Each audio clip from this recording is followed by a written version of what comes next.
Di tanah yang kering dan berangin ini, para petani menanam harapan. Di Madura, tembakau lebih dari sekedar tanaman.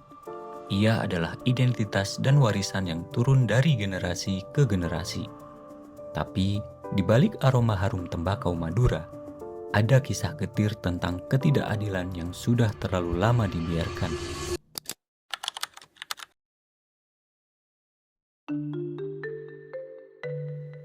Sejarah tembakau Madura dimulai pada tahun 1830, ketika pemerintah kolonial Belanda memaksa rakyat menanam tembakau untuk memenuhi pasar Eropa. Dari Sumeneb, Pamekasan, hingga Sampang, tembakau menjadi denyut ekonomi bahkan menjadi bahan baku rokok kelas dunia. Tahun 2025, produksi tembakau Madura mencapai 65.000 ton atau 32% dari total produksi nasional. Tapi, dari begitu besar kontribusi itu, berapa yang benar-benar kembali ke Madura?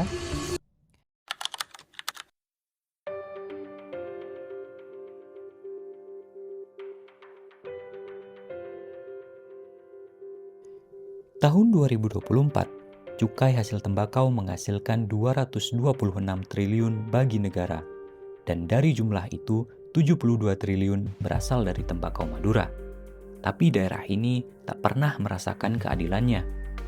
Tahun 2024, seluruh Jawa Timur menerima DBHCHT 2,77 triliun. Tahun berikutnya naik menjadi 3,57 triliun. Namun, sebagian besar dana itu mengalir ke daerah lain. Sementara di Madura, petani masih menanggung biaya tanam 5 juta per 2.000 pohon, dengan hasil yang semakin tak sebanding. Mereka bekerja di bawah sinar matahari, tapi buah kerja mereka dinikmati di tempat lain.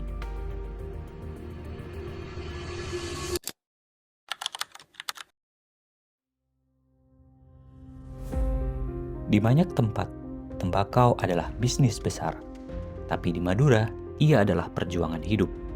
Cukai yang tinggi membuat industri kecil tak berdaya, petani tak punya daya tawar, dan ketika mereka mencoba bertahan, mereka malah dicap sebagai daerah rokok ilegal. Padahal, di balik tuduhan itu ada niat sederhana, untuk hidup layak di tanah sendiri.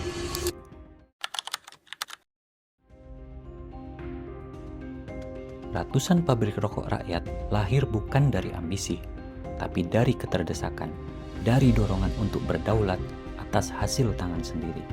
Tapi Madura tidak tinggal diam. Madura mencari jalan keluar dengan caranya sendiri, membangun pabrik rakyat, membentuk paguyuban petani, dan melahirkan gagasan besar, Kawasan Ekonomi Khusus KEK Tembakau Madura. Sebuah konsep yang adil, realistis, dan berpihak. Di bawah KEK Tembakau, industri kecil rakyat akan mendapat keberpihakan agar bisa bersaing dengan pabrik besar.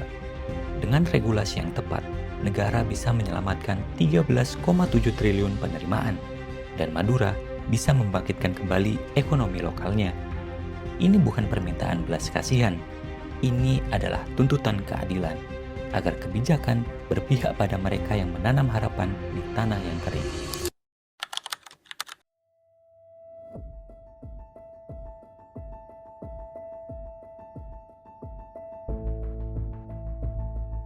Di Madura, lebih dari ratusan ribu orang bekerja di industri tembakau. Jumlah petani lebih banyak lagi. Mereka bukan pelaku pelanggaran, mereka adalah penjaga ekonomi bangsa di akar rumput. Mereka tidak meminta keistimewaan, hanya ingin kebijakan yang berpihak. Karena yang mereka tanam bukan hanya daun, tapi masa depan. Tembakau Madura adalah bahasa kesetiaan. Ia tumbuh di tanah yang keras, tapi memberi kehidupan. Kini saatnya negara membalas kesetiaan itu dengan kebijakan yang adil dan berpihak. Dari Madura untuk Indonesia.